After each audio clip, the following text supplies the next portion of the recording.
18 horas. Notícias de Manaus, Amazonas, Brasil e do mundo. Agora na Mix.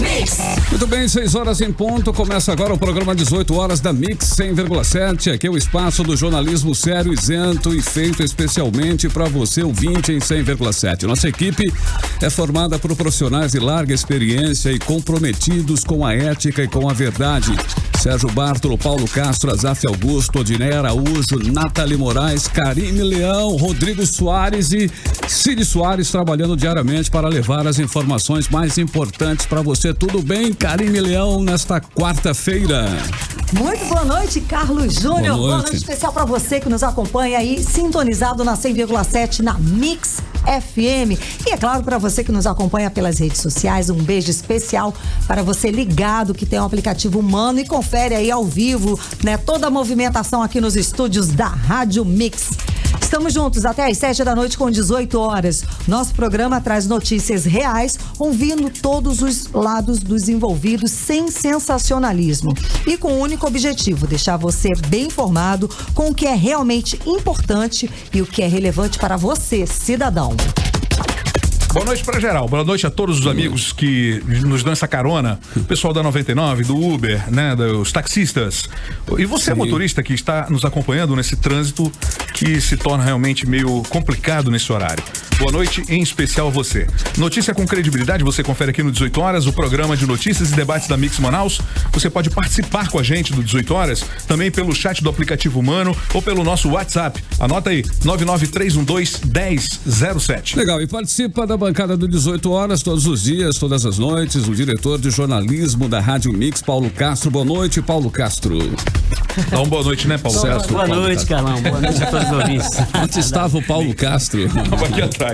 Tamo junto, M. Luciano tá na área aí, Karime Leão. Certo, rende com o pão quente, como diziam. Vamos lá, eu quero começar mandando um beijo pra galera que tá no Mano, ó, a Gisele Souza, o Hugo Araújo, a Luma Caroline e você que tá aí também junto com eles no canal da Mix. Vai comentando, vai mandando pergunta, vai falando de tudo, que no final eu volto pra premiar vocês com ingressos. Exatamente. De cinema. Exatamente. Ingresso de cinema, porque você é convidado especial aqui. Isso mesmo. Aqui da Mix do 18 horas. Mas é aquela história, tem que participar com perguntas, não é? Com informações interessantes, né, não, Cid? Não fica falando cinema, tem cinema. Tem que interagir. 6:02, começa agora o 18 horas, Karime Leão. Temos entrevista. Exato, está em nossos estúdios José Benzecri Benchimol, amazonense de 33 anos, economista, mestre em administração pela Universidade da Califórnia em Los Angeles. É atualmente diretor comercial do Grupo Fogás e um dos líderes da nova geração de empresários do Amazonas. Foi um dos fundadores do CDL Jovem e vai falar com a gente sobre o que pensa essa nova geração de empreendedores. Seja muito bem-vindo, José Benchimol, aos estúdios da Mix. Muito obrigado, Karime, Cid, Carlão, Paulo. É uma honra realmente estar aqui, um auditório aqui belíssimo, né? De ponta aqui a tecnologia e a infraestrutura de vocês. Obrigada, seja muito bem-vindo. Bom, o senhor vem de uma família tradicional do comércio amazonense, é neto de Samuel Benchimol, um dos fundadores do Grupo Bemol e a terceira geração dessa família. O que mudou na época do seu avô para o atual ambiente em que o senhor está no comando dos negócios?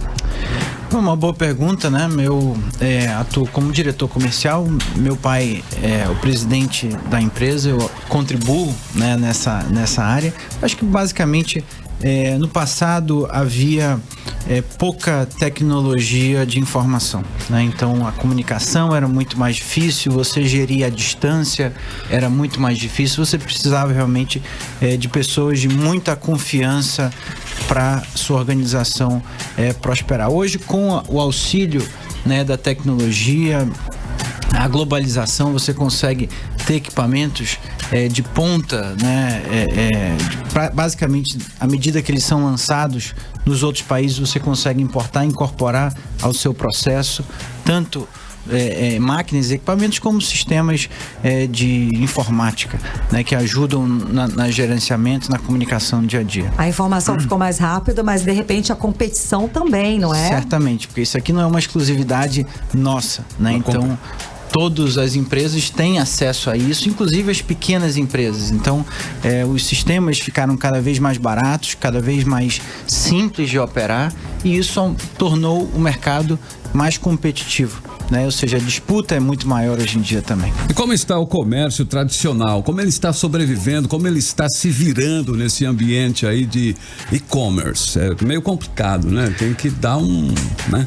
Bom, é uma boa pergunta. Eu sou digamos assim, um cético no varejo. Eu acho que o varejo tradicional ele vai precisar se reinventar para atingir o novo consumidor. Porque antes, no mundo passado, uma loja concorrente da outra, ela estava alguns metros, alguns quilômetros no outro bairro, no outro shopping. Mas hoje a concorrência no e-commerce ela está a um clique de distância, o que torna realmente a comparação de serviços e preços muito mais rápida e instantânea. Então realmente os seus concorrentes passam a ser nacionais e globais, não só concorrentes locais. Então o nível de competição se eleva e a dificuldade nesse mercado se eleva. Deixa eu entrar nessa conversa aqui. Eu queria saber quais são os desafios do empresário hoje aqui no Amazonas, diante dessa instabilidade, porque passa o modelo Zona Franca de Manaus, e como é que o senhor encara, como é que o senhor enxerga o nosso parque industrial, que ainda está muito distante ainda da modernização necessária? Olha, eu acho que essa é uma história que varia de indústria para indústria, né? Tem indústrias muito avançadas aqui com um nível de produtividade padrão mundial e outras que nem tanto. Então eu acho que essa questão da modernização do processo aqui na Zona Franca cabe de empresário para empresário, de empresa para empresa, olhar para dentro da sua indústria e buscar as melhores decisões para poder competir no mercado futuro. Então eu acho que o modelo da Zona Franca ele vai depender não só, né, de uma legislação favorável ao modelo, mas também da qualidade das decisões dos empreendedores que estão instalados aqui. Perfeito. E como é que uma empresa familiar quase centenária sobrevive na atualidade? Porque são tradições, mas que vocês precisam adaptar. Como é que é isso? Confesso que não é muito simples. Eu não sei se eu tenho já a capacidade de dar essa resposta. Mas eu acredito que você buscar sempre o que é melhor para o seu consumidor, né, o seu cliente. Então, buscar uma satisfação do consumidor, buscar incorporar novas tecnologias para que você possa baratear o seu produto, o seu serviço, aumentando a qualidade para o seu cliente. Então, eu acho que os desafios vão nesse sentido. O cliente sempre quer mais por menos. Eu acho que as empresas devem buscar isso, né? Obviamente que esse processo vem junto com você ter uma empresa produtiva, funcionários satisfeitos, processos bem desenhados, adaptados ao mundo moderno, obviamente buscando equilibrar esses investimentos com um serviço de baixo custo. Eu acho que está aí o desafio, né, das empresas no mundo de hoje. Bem complicado, né? Vamos combinar. E o que falta para o Brasil e o Amazonas voltar a crescer e a se desenvolver? Olha, essa é uma resposta muito complicada. Também complexa, né? Também bem complexa. Eu acho que começa por várias frentes. Eu acho que o Brasil e o Amazonas precisam se tornar mais produtivos, certo? É a única forma da gente voltar a crescer se tornando mais produtivos. E a produtividade, ela pode vir das pessoas, pode vir das empresas e da infraestrutura de maneira geral. Então, em primeiro lugar, como é que a gente destrava a infraestrutura? O Estado, de maneira geral, tem sido um investidor muito pequeno na infraestrutura global do país. Mais ou menos 10 a 20% da infraestrutura total do investimento, infraestrutura vem do Estado.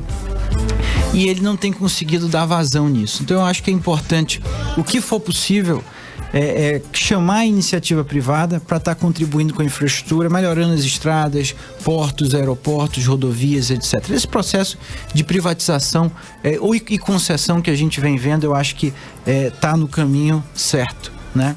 No processo das empresas, eu acho que as empresas precisam elevar a sua produtividade para níveis globais. Como é que você consegue isso?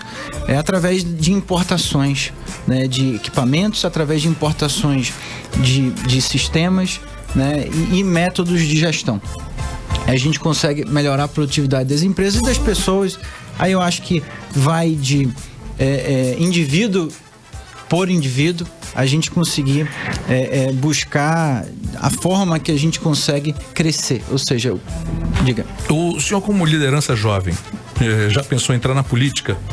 Tem essa visão? Olha, essa é uma boa pergunta. É uma pergunta que às vezes eu recebo, mas muito humildemente eu acho que eu não estou preparado para um desafio tão grande. Também é uma carreira que requer muitas habilidades que eu não sei se eu possuo essas habilidades. Então é um desafio que eu prefiro deixar para os políticos, né, e para aquelas pessoas que têm essa vocação. Tipo vereador, né? É uma vocação, né? Agora, como é que o senhor analisa a política do presidente Bolsonaro até o momento? Olha, eu acho que ele é um presidente muito bem intencionado e tem buscado mudanças verdadeiras para o Brasil. Eu acho que essa injeção de capitalismo, injeção de livre mercado, injeção de liberdade em empreender vai trazer frutos nos próximos anos, no sentido de que vai trazer mais competição para as empresas, e isso tende sempre a favorecer o consumidor através de produtos e serviços diferenciados. Quanto mais empresas tem no mercado, maior diferenciação de oferta, maior a competição em preços e acaba que o consumidor ganha. É quem ganha nessa história. É lei do mercado, né? Lei do mercado. O processo de privatização também eu acho que é benéfico. E na sequência da pergunta, e o governo do Amazonas, o governador Wilson Lima, uma avaliação? Olha, eu acho que aqui a gente precisa, de forma muito sincera e muito respeitosa, eu acho que aqui a gente precisa de um choque, né, de capitalismo, como a gente vê no governo federal. Precisamos destravar os processos, precisamos avançar com a digitalização de serviços públicos, com o sentido de reduzir o custo da máquina pública e melhorar o serviço para o cidadão. Privatizações nós vemos poucos e eu acho que é possível gastar menos com os servidores e mais com a população. Eu acho que essa é a equação que precisa ser desvendada para que, eventualmente, esse governo consiga avançar. Paulo, alguma pergunta? Sim, eu conheço um pouco o trabalho do José e ele fez um aplicativo, né, para fazer o serviço do Estado chegar mais fácil ao cidadão. Como é que está esse projeto, José?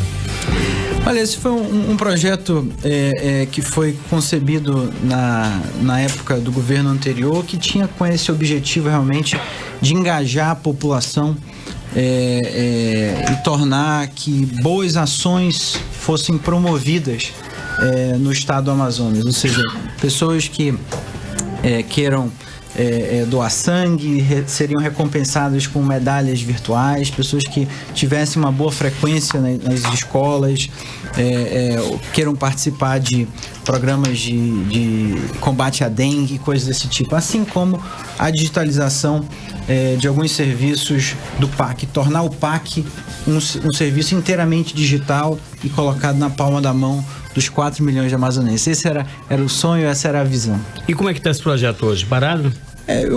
O projeto acabou sendo encerrado. Eu espero que haja outras frentes de digitalização que estejam sendo levadas adiante. Tá ótimo, então, muito obrigada pela sua participação, pela sua presença hoje aqui no 18 horas. Conversamos com José Benzecri Benchimol, amazonense de 33 anos, mais economista e mestre em administração pela Universidade da Califórnia em Los Angeles, e hoje atua aqui no estado do Amazonas. Considerações finais?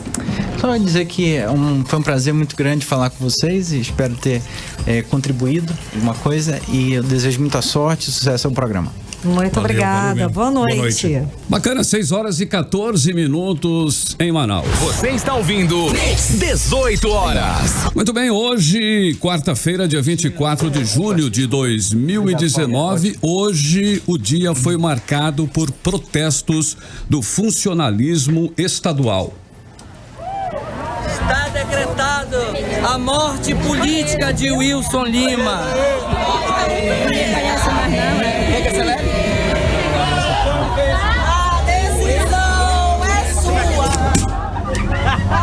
Muito bem, você que nos acompanha pelo Mano, confere aí as imagens do enterro simbólico do governador Wilson Lima, realizado pelos manifestantes durante ato realizado hoje. A anunciada greve de advertência marcada para esta quarta-feira foi parcial em alguns setores do estado, mas a manifestação em frente à sede do governo reuniu uma multidão e obrigou o governador Wilson Lima a receber uma comitiva de lideranças sindicais. E o governador do Amazonas, Wilson Lima, bateu o pé e disse que não vai revogar o que os servidores públicos estão chamando de pacote de maldade, que congelou salários e promoções até setembro de 2021.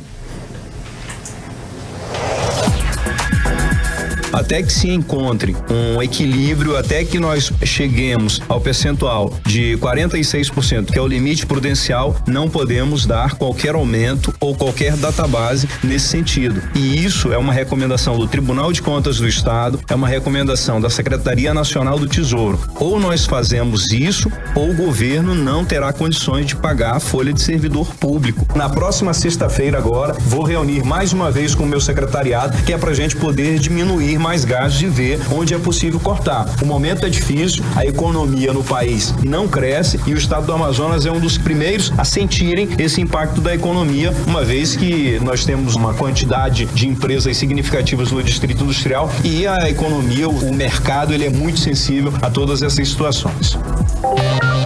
Wilson Lima reafirmou que a Lei Complementar 198 de 15 de julho deste ano, aprovada pela Assembleia Legislativa do Estado do Amazonas, será mantida independente das ameaças do funcionalismo.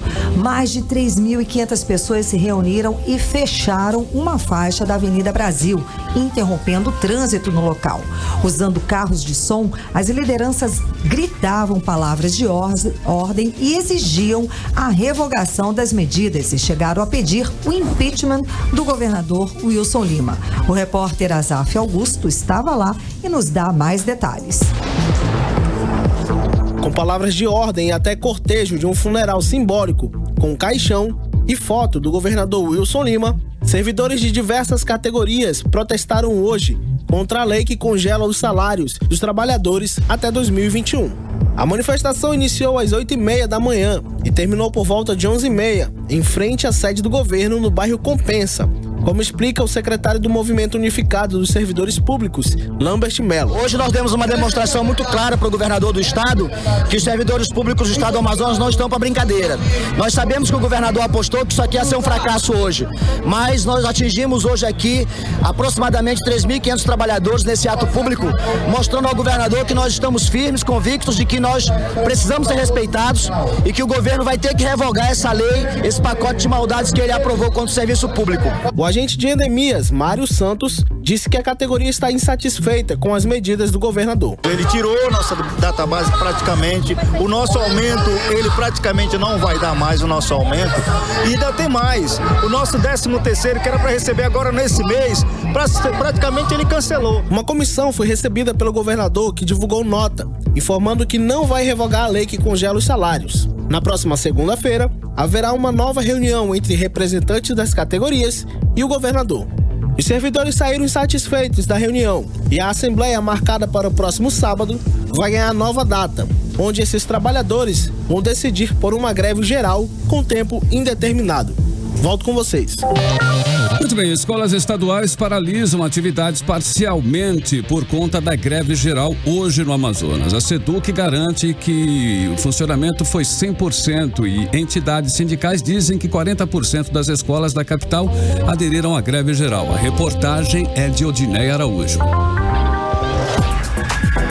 A greve geral desta quarta-feira foi 100% em 15 escolas da capital e em horários alternados em outras unidades de Manaus, segundo o levantamento das entidades que representam os trabalhadores da educação.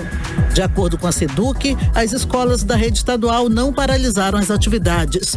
Foi o caso da escola Ângelo Ramazotti, onde os alunos se dividiram quanto ao movimento de hoje. A gente é a favor por causa que os professores estão no direito deles de exigir uma condição de salário melhor. Mas a gente também é contra porque a gente também sai prejudicado. Por exemplo, com a falta dos professores aí na escola, a gente perde trabalho, fica com o problema do aperto de conteúdo. Eles têm que passar tudo num dia só. Assim, eu sou meio contra porque, já passou muito tempo com a greve. Então, acho que melhor a gente cumprir o calendário que a SEDUC deu. Porque mais uma greve vai prejudicar muita gente que vai fazer PSC e Cista de taxa. Já as duas entidades que representam os trabalhadores da educação, o Sintean e a Aspron Sindical, dizem que as escolas paralisaram sim. A presidente da Aspron Sindical, Elma Sampaio, falou da adesão. Então nós avaliamos como uma participação muito positiva da educação, que apesar de ter saído de uma greve que durou 40 dias, não se esquivou desta luta, que é de todos os funcionários públicos do Amazonas, que no momento se sentem injustiçados por conta da lei que congela os salários por 3 anos. E queremos que o governador Wilson Lima tome outras medidas que não seja prejudicar o funcionalismo público pela defasagem dos cofres públicos, não é? Ele pode rever os contratos milionários e muitas vezes até sem licitação, também diminuir o número de cargos comissionados e também diminuir os gastos com publicidade e propaganda. Volto com vocês. Na segurança, a Polícia Militar não aderiu à paralisação de hoje, mas policiais civis compareceram ao ato e colocaram placas nas delegacias, comunicando à população que a categoria estava em greve. Vamos com mais detalhes com a nossa repórter Odineia Araújo. Quem procurou as delegacias de polícia hoje se deparou com uma placa de paralisação geral pedindo desculpas pelo transtorno causado pelo governo. Foi desta forma que policiais civis também participaram da mobilização hoje. Os que compareceram às unidades da SICOM fizeram operação padrão. Com isso, o simples registro de um boletim de ocorrência foi bem burocrático. Para as entidades que representam a categoria, o movimento de hoje foi positivo, conforme relato do presidente da Associação dos Praças do Estado do Amazonas, Gerson Feitosa. Nós temos serviços paralisados em parte na Polícia Civil, na Educação e na Polícia Militar. Nós não convocamos a parada total. Pedimos somente que quem tivesse de folga, não estivesse trabalhando, que comparecesse aqui. O que nós esperamos para agora é que o governo ceda, né? Existe uma comissão que já está lá dentro do Palácio em conversa com o governo. Nós estamos aqui fora aguardando uma posição, mas o que eu posso te garantir é o seguinte, que se não houver acordo, nós partiremos sábado sim para a Assembleia Geral Unificada para parar por tempo determinado. Os policiais militares ainda estão em negociação com o governo do estado. De acordo com o Movimento Unificado dos Servidores Públicos, sábado, dia 27, haverá a segunda grande Assembleia Geral Unificada de todos os servidores públicos para decidir por uma greve geral por tempo indeterminado. Volto com vocês. Muito bem, agora são 6h23. Você está na sintonia certa, Mix FM 100,7. Karime Leão, vamos continuar aí com esse assunto, né? Temos mais uma entrevista que vai tratar justamente, né? Vamos dar sequência nessas questões que estão acontecendo nesta quarta-feira hoje, não é isso, Karime Leão? Exatamente, foi uma quarta-feira muito tensa, atípica, né? De muita movimentação. E está em nossos estúdios para falar sobre esse dia de mobilização dos servidores, o Lambert Melo, ele é secretário-geral da Greve Unificada, né? Ele é também coordenador financeiro do Sindicato dos Professores e Pedagogos de Manaus. Muito boa noite, seja bem-vindo ao programa 18 horas, aos estúdios da Mix Manaus. Como é que o senhor faz o balanço sobre o dia de hoje? Boa noite aos ouvintes da Rádio Mix. É um grande prazer estarmos aqui podendo compartilhar com a cidade de Manaus e com o estado do Amazonas essa experiência que nós estamos tendo, que está sendo uma experiência única, porque é importante que o estado do Amazonas e a cidade de Manaus saibam que nunca houve na nossa história um movimento unificado de servidores públicos. É a primeira vez que isso está acontecendo, é uma experiência nova para todos nós, mas digo a vocês que está sendo uma experiência gratificante. Primeiro porque essa união ela se deu em função de uma reação a um pacote de maldades que o governo do estado aprovou na Assembleia Legislativa com o objetivo de congelar os salários dos trabalhadores do Serviço Público Estadual amazonense a partir desse mês de setembro, durante 2 anos. Congelar as datas bases e também deixar de pagar os benefícios que já haviam sido acordados, acertados com as categorias profissionais e que o governo diz que não tem mais dinheiro para cumprir com essas pendências que ele se comprometeu a pagar. Além disso, nós temos agora um motivo novo, que é o não pagamento da primeira parcela do 13º salário dos servidores públicos, que historicamente é paga no mês de julho. Nós entendemos que os servidores públicos estaduais estavam à espera desse pagamento porque já se planejaram e já faziam, logicamente, as suas ideias de como gastar esse dinheiro no sentido de pagar dívidas, de providenciar reformas nas suas casas ou até mesmo de planejar viagens. Então, nesse sentido, é uma punhalada nas costas dos servidores públicos e nós acreditamos também que para o próprio empresariado do comércio manauara e amazonense, o não pagamento dessa parcela agora é algo bastante ruim para a economia do nosso estado. Então, é um momento único da nossa história e nós observamos que é preciso que haja muito cuidado do governo do estado em relação ao que está acontecendo. Professor, o governo considerou o movimento um fracasso e disse que não houve paralisação dos serviços. Como é que o senhor responde a isso? Nós entendemos que o governo deve passar a sua visão para a sociedade e que ele procure desqualificar o movimento dos servidores. Infelizmente, o governo tem se notificado por mentiras. E essa é mais uma, Cid, que ele está contando para a sociedade amazonense. Não foi um fracasso, na verdade foi um grande sucesso. Nós tivemos hoje, lá no manifesto, mais de 3.500 trabalhadores do Serviço Público Estadual amazonense participando do ato público, fora os milhares que nós recebemos pelas redes sociais de que estavam aderindo à greve geral de 24 horas, mas que não conseguiram chegar lá no local do evento. Então nós temos as informações de que não só aqui na capital, como também em mais de 10 municípios do interior do estado, que aderiram e fizeram a greve geral e ela ainda está acontecendo e vai acontecer por todo o período da noite até às 23h59 do dia de hoje. Muito bem, professor, como o senhor está encarando esse anúncio do governo, mesmo com todas essas manifestações aí, com todos esses protestos, ele está dizendo que não vai revogar as medidas que afetam o funcionalismo. Como o senhor está recebendo essa notícia? Nós estamos recebendo isso com muita apreensão, porque nós, da categoria dos trabalhadores em educação do estado do Amazonas, saímos recentemente de uma greve de mais de 40 dias. Nós sabemos como uma greve é ruim para a sociedade. Tivemos já 2 experiências recentes, ano passado e esse ano. E a greve dos educadores, ela foi uma responsabilidade única e exclusiva do governo do estado. Esta, dos servidores públicos, que está acontecendo no dia de hoje, e uma outra possível greve dos servidores públicos por caráter, por tempo indeterminado, também será uma responsabilidade do governo do estado se ela vier a acontecer. Então nós estamos apreensivos porque nós não queremos que essa greve aconteça, mas infelizmente o governo está sendo irresponsável com a sociedade amazonense, primeiramente porque o governo não tem transparência nos dados que apresenta para a sociedade quando diz que o governo está com as suas contas no vermelho. Desde a greve dos professores, que nós cobramos do governo do estado que ele demonstre com clareza, que ele comprove com dados, com transferências bancárias, com recibos, que realmente já superou a lei de responsabilidade fiscal e que está com as suas contas no vermelho. O governo não faz isso.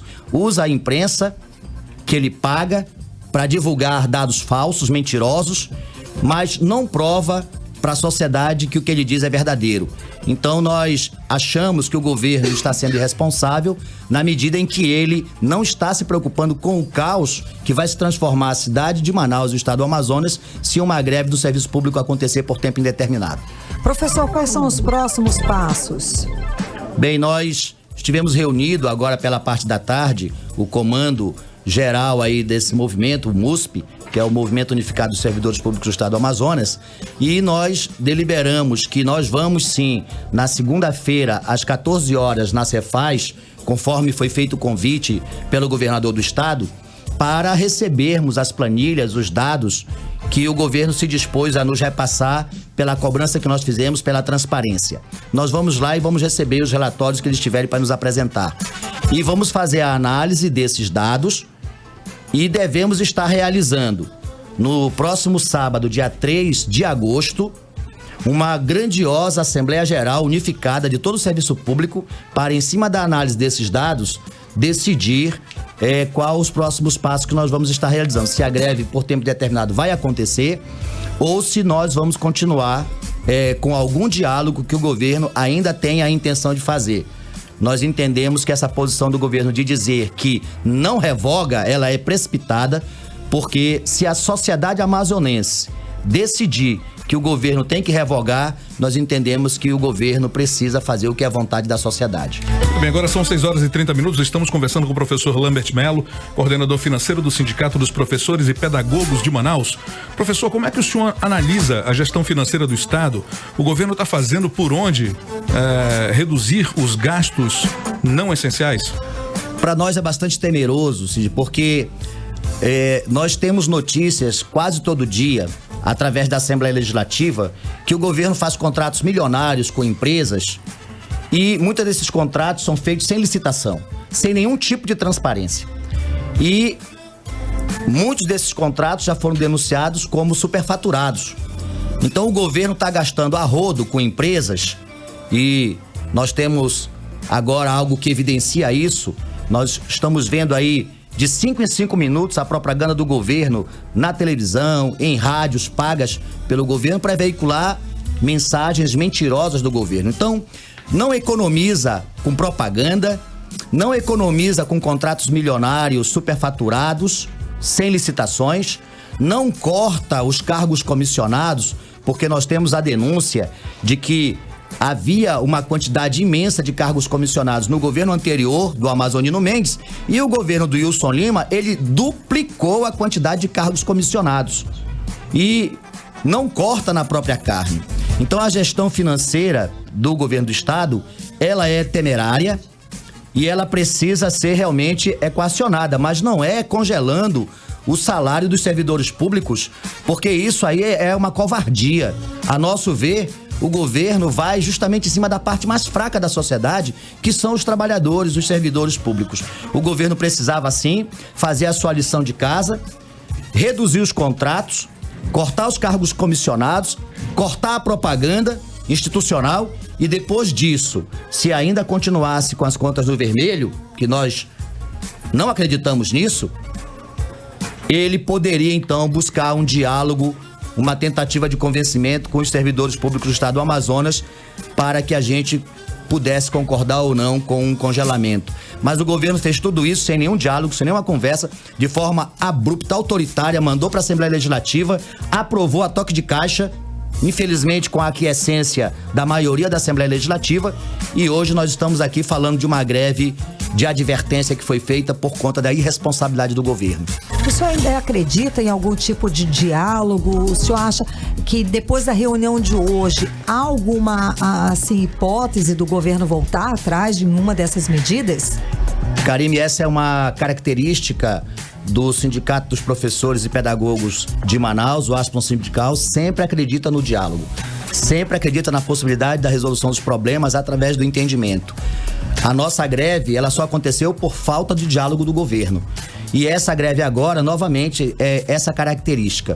Mesmo assim, nós apostamos, nós vamos na Assembleia, melhor dizendo, nós vamos na Cefaz na segunda-feira, nós vamos ouvir as ponderações do secretário da Fazenda, Alex Deugigli, vamos receber os documentos, vamos analisá-los e, em cima disso, vamos verificar se o diálogo ainda será viável. Nós queremos que o governo se sensibilize, que o governo entenda que congelar os salários dos trabalhadores do serviço público, nesse momento, não é o melhor caminho. O melhor caminho seria fazer o dever de casa, seria rever os contratos, seria cortar os cargos comissionados, cortar a propaganda institucional, de início. Mas, se o governo não tiver disposição do diálogo, se o governo estiver tentando nos enrolar para passar o tempo, para tentar manter no cansaço, nós queremos dizer que o governo está fazendo uma aposta errada e que, infelizmente, essa greve vai acontecer se foi assim que for tratado pelo governo. Muito obrigada pela sua presença aqui no 18 horas no programa aqui na Rádio Mix. Conversamos com Lambert Melo, ele é coordenador financeiro do Sindicato dos Professores dos Pedagogos em Manaus, e conversamos sobre essa paralisação, né, esse ato de advertência. Muito obrigada. Estamos ao telefone agora com o deputado estadual Serafim Corrêa, do PSB. E ele também vai conversar com a gente sobre esse assunto. Foi um dia muito tumultuado aqui na capital do Amazonas, deputado. O senhor também pode participar dessa conversa com a gente? Boa noite. Boa noite, claro que sim. É sempre uma alegria, uma satisfação voltar a falar com você e com aqueles que fazem a Rádio Mix. E dizer que nem tudo são espinhos. O Amazonas é um estado que tem dificuldades, como aliás todos os estados brasileiros estão em dificuldades, creio que exceto o Espírito Santo. Rio de Janeiro, Minas, Rio Grande do Sul, todos eles estão com dificuldades muito maiores do que nós. No entanto, nós temos uma boa notícia, nem tudo são espinhos. A arrecadação este ano foi de 9 bilhões 763 milhões no primeiro semestre. No ano passado, em igual período, foi 8 bilhões 887 milhões. Portanto, houve um crescimento de 876 bilhões de reais, o que sinaliza que nós teremos um excesso de arrecadação de algo em torno de 2 bilhões.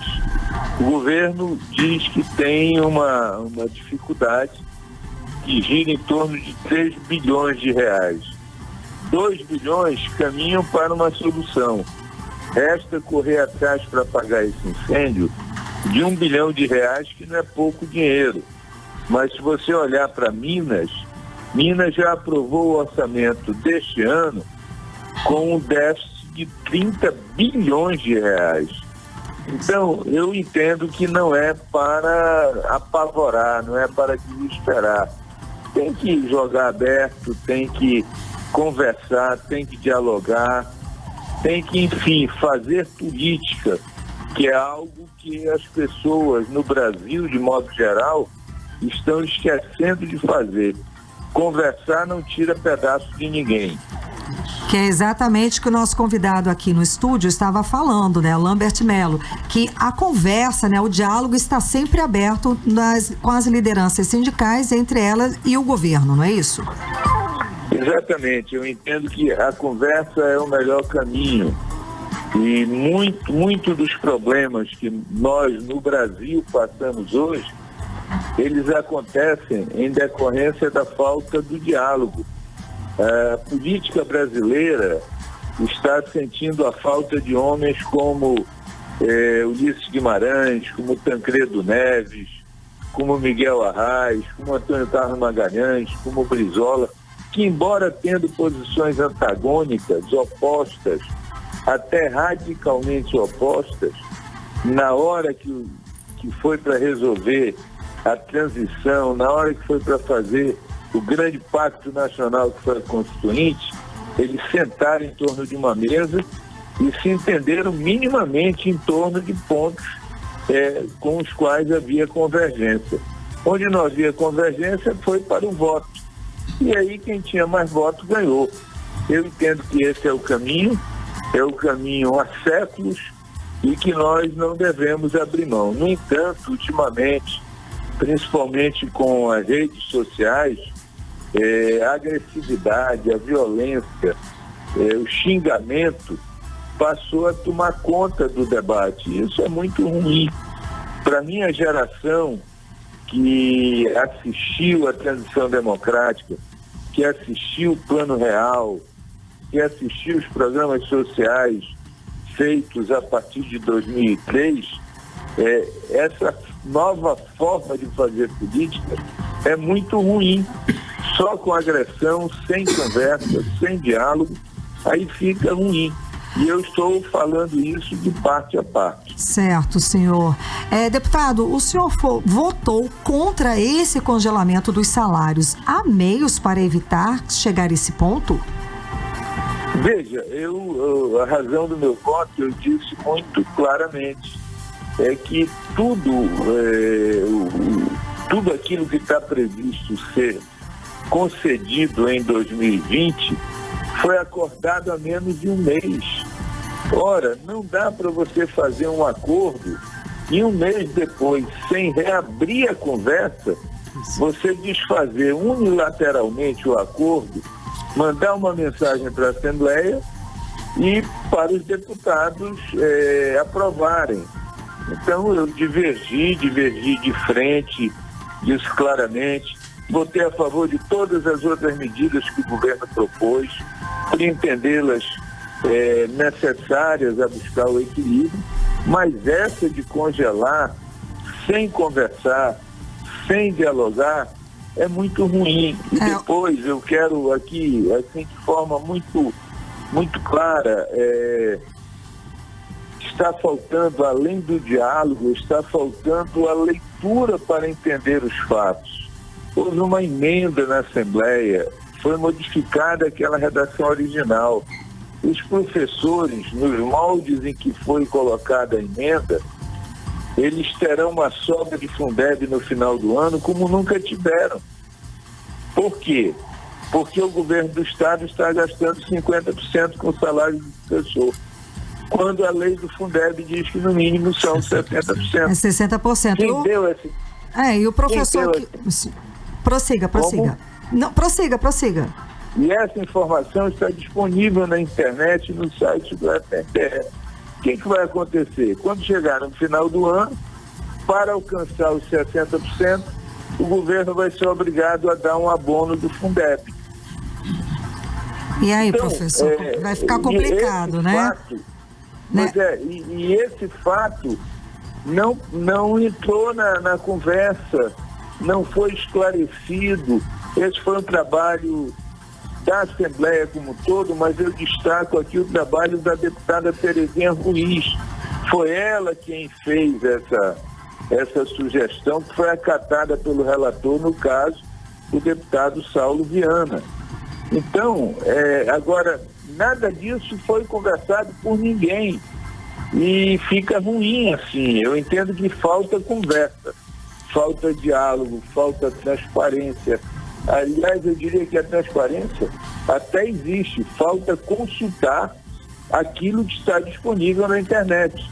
E isso daí, de modo geral, as pessoas de modo geral, elas não querem ler, elas não querem consultar. Houve um projeto de lei na Assembleia que foi aprovado, e eu fui questionado por um dirigente empresarial, que dizia o seguinte: mas que absurdo, vocês aprovaram essa lei? Aí eu disse: mas que absurdo, você não tem ninguém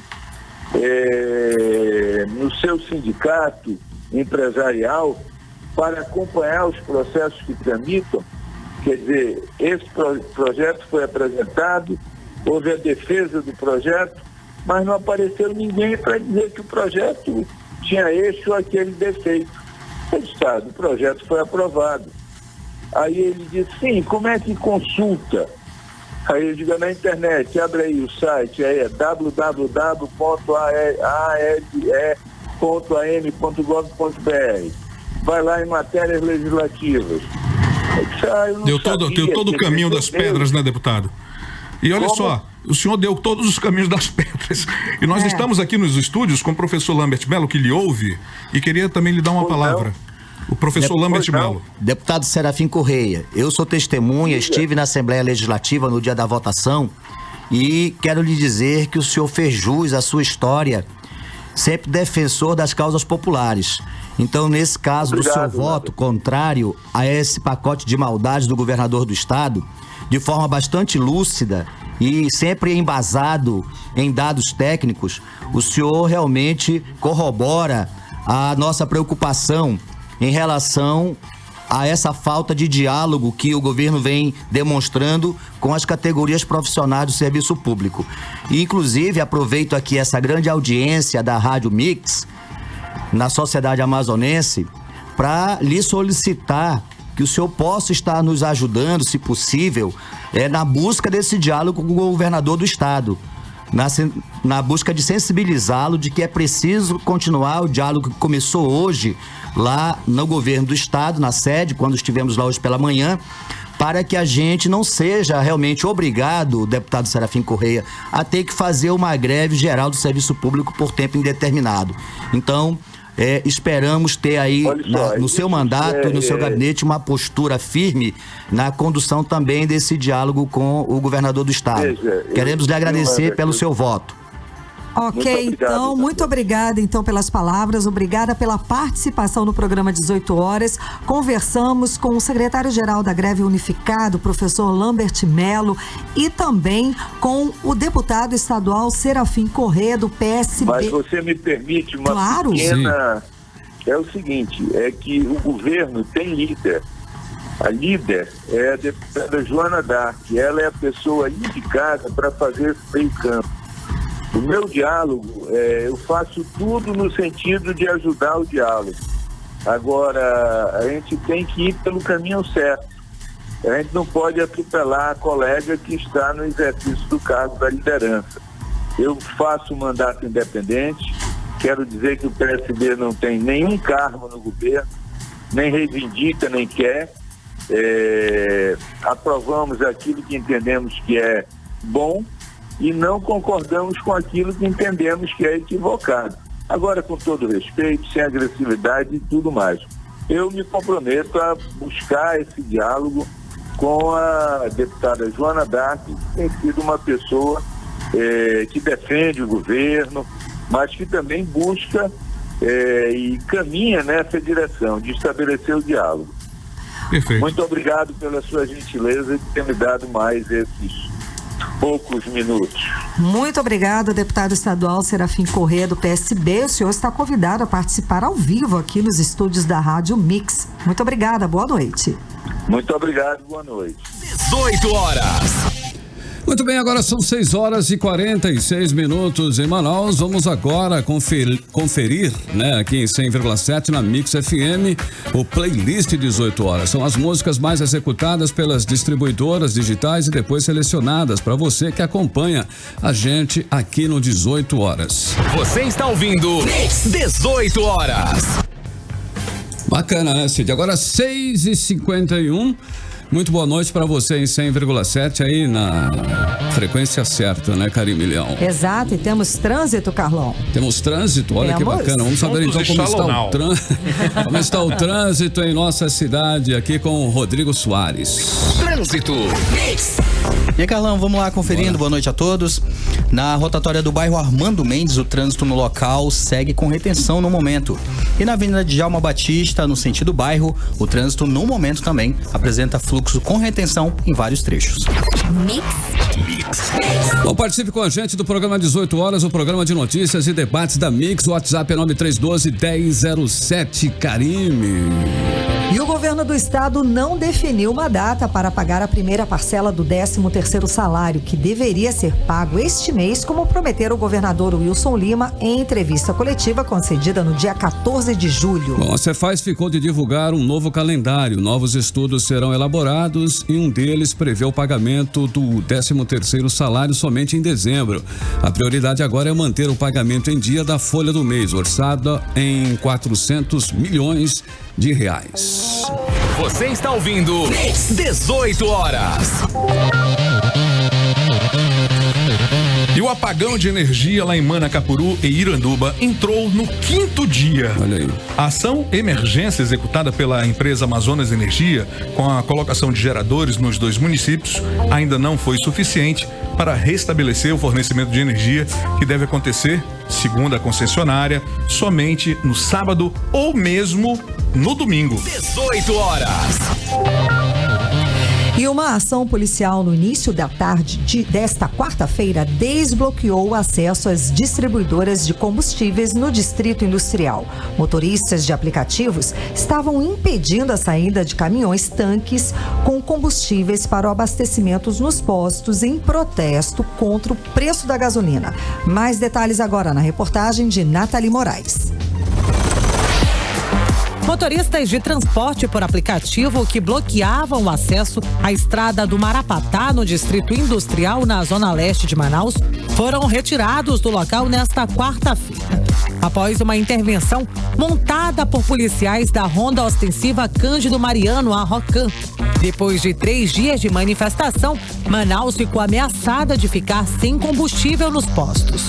O bloqueio estava impedindo que os caminhões-tanque fossem reabastecidos. Segundo o presidente do Sindicato dos Postos de Serviços de Combustíveis e Derivados de Petróleo do Estado, os postos já estavam em situação crítica. É preocupante essa greve porque tem posto hoje em Manaus que já está sem gasolina. E se passar mais de hoje para amanhã, irá parar a metade. Acho que 30% deve estar já paralisando hoje. Não tem gás para se abastecer. Para evitar novos bloqueios, policiais devem continuar no local para dar cobertura para que os caminhões possam entrar e sair. Viaturas farão rondas constantemente no local para reforçar a segurança das distribuidoras. Eu volto aos estúdios com vocês. E a perícia feita no celular do ex-prefeito de Inhamundá, Mário Paulaim, foi concluída pela Polícia Federal. E o resultado já está no processo que corre na Justiça Eleitoral pedindo a cassação do governador Wilson Lima. A informação foi confirmada pelo desembargador Abraham Campos Filho, do Tribunal Regional do Amazonas, que é relator no processo ajuizado pelo ex-governador Amazonino Mendes, do PDT, contra o governador Wilson Lima. Segundo o site Amazonas Atual, no mesmo despacho, o desembargador negou a entrada de advogados do PSC no processo, alegando que o partido não é parte dos autos. Abraham Campos Filho disse que determinou à Secretaria Judiciária a digitalização do relatório da Polícia Federal, que deve ser anexada no sistema eletrônico para que as partes tenham conhecimento do resultado da perícia. Essa perícia era necessária para que o TRE julgue ação de compra de votos contra o atual governador. Mário Paulaim foi preso acusado de comprar votos de eleitores no município de Inhamundá para o então candidato Wilson Lima. Em seu poder foram apreendidos uma quantidade em dinheiro em espécie e o celular. O TRE não deu prazo para o julgamento da representação. Foi assinada nesta quarta-feira a medida provisória que permite os saques de contas do FGTS, que deverão ter início em setembro.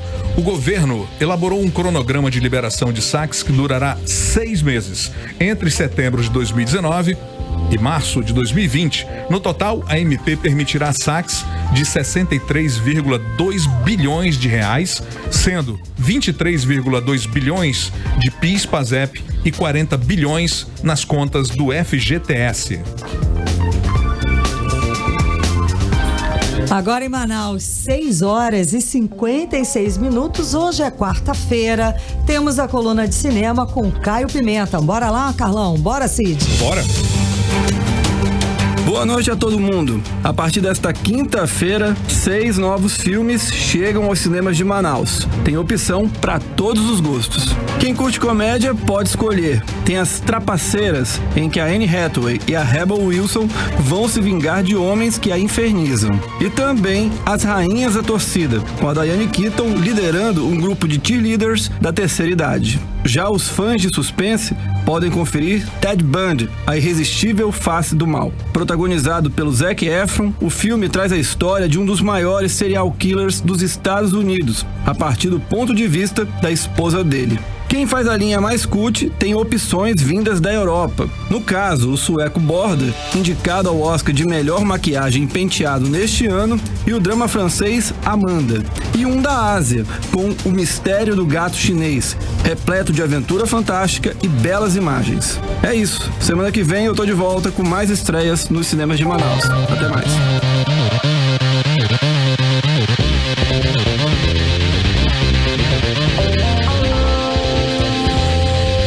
Já confirmada a visita amanhã do presidente Jair Bolsonaro a Manaus. Ele chega às 9 da manhã e segue para o 5º Colégio Militar do Amazonas, onde vai conhecer alunos que ganharam medalhas na Olimpíada de Matemática do Japão. Logo depois, participa da reunião do Conselho da SUFRAMA.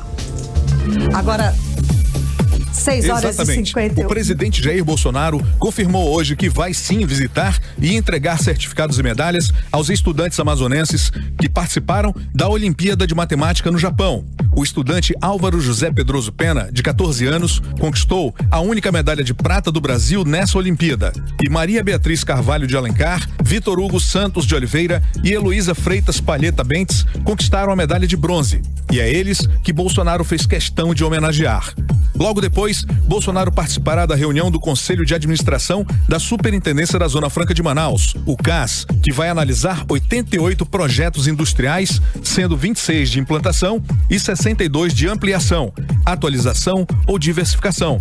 Juntos, os projetos somam mais de 626 milhões de dólares em investimentos totais nos primeiros 3 anos de funcionamento das linhas de produção, com a geração de 3.545 novos postos de trabalho e previsão de faturamento na ordem de 3 bilhões e 600 milhões de dólares no mesmo período.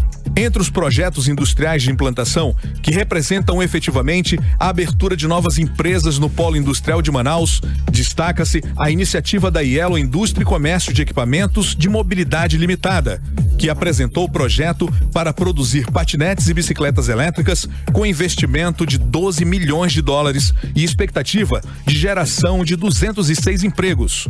A Yellow é a maior prestadora de serviços de aluguel de patinetes e bicicletas elétricas do Brasil, presente fortemente nas grandes capitais.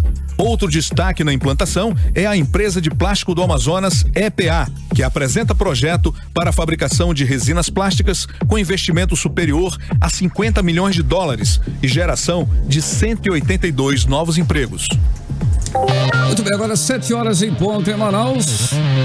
Você está aí no 18 horas, um programa de informações, debates aqui da Mix FM 100,7. Agora, Karime Leão, o que nós temos na sequência aí?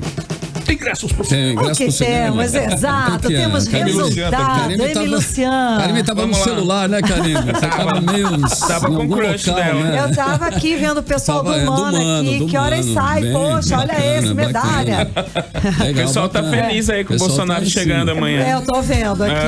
Olha, então Caio Pimenta, super gato. Caio Pimenta. Caio Pimenta, super gato. Eles estão aqui falando, né? Vamos lá, quem vai pro cinema hoje, né? Essa semana não, hoje é a Bruna Evelyn e a Gisele Souza. Parabéns, amanhã tem mais, viu? O Emílio Luciano tá vindo tão disparado, né? Rapidinho, gente. Ele tá no clima, né? Rapidinho é mais gostoso. Seguimos então para o nosso editorial 18 horas. Editorial 18 horas. Muito bem, a greve de advertência convocada pelas lideranças dos servidores públicos contra o congelamento de salários e promoções imposto pelo governador Wilson Lima foi parcial e não chegou a afetar como se esperava os serviços públicos. Mas os organizadores conseguiram reunir uma multidão na frente da sede do governo, o que obrigou o governador a ceder e receber uma comissão das lideranças em seu gabinete. Wilson Lima voltou a afirmar que a situação financeira do Estado é grave e que se os cortes não forem feitos, faltará recursos para o pagamento em dia dos salários. O cofre está vazio e não tem dinheiro nem mesmo para pagar a primeira parcela do 13º salário este mês, como havia prometido o governador em entrevista em julho. O fato é que a arrecadação cresceu, como demonstrou o deputado estadual e economista Serafim Correia, mas o governo não foi capaz de reduzir as despesas para equilibrar as finanças e garantir o pagamento das conquistas e datas bases aprovadas nos anos anteriores. Falta uma reforma administrativa profunda, com extinção de secretarias e cargos comissionados, proibição de gastos com ações não essenciais, como festas, viagens e diárias. O momento exige um governo enxuto, eficiente e produtivo. Para isso, deve ter o serviço como parceiro e não como adversário, como inimigo. A saída é governar com planejamento, austeridade, criatividade e, acima de tudo, bom senso. uma última notícia, uma liminar derruba leilão do Tropical Hotel. Olha aí. Olha aí. Mas não foi só no Tropical não, hein? Bom, pela informação é só o Tropical que foi que a liminar. A princípio. A princípio, né? Acompanhe as informações no 18horas.com.br. Mais alguma na cartola aí, Cid Soares? Depois eu tiro. 7h03 em Manaus. Você continua na Mix FM, continua em 100. Tirou da cartola, então vai lá, Cid. Aqui já, não é? Manaus estreia no Copa Verde, né? Contra o Sobradinho. Olha aí. Em busca de título inédito. Passada a euforia aí pela conquista da vaga do acesso para a Série C em 2020, o Manaus Futebol Clube tenta manter a concentração da partida nessa quinta-feira, dia 25, pela Copa Verde, onde estreia na competição às 14h30 horário de Manaus contra a equipe do Sobradinho do Distrito Federal. Já falar industrial. Distrito Industrial da Sulframa, na Zona Franca. Lá no estádio Serra do Lago, em Lusiânia, Goiânia. Valeu. Olha, bacana. Valeu, então, 7h04, vamos nessa. Amanhã, a partir das 6, estaremos de volta com você com 18 horas. Continue em 100,7, continue na Mix FM. Na sequência tem o Mix Tudo. Fique junto com a Mix. Aqui tem mais música. 18horas.com.br, o site de notícias da Mix Manaus. Mix.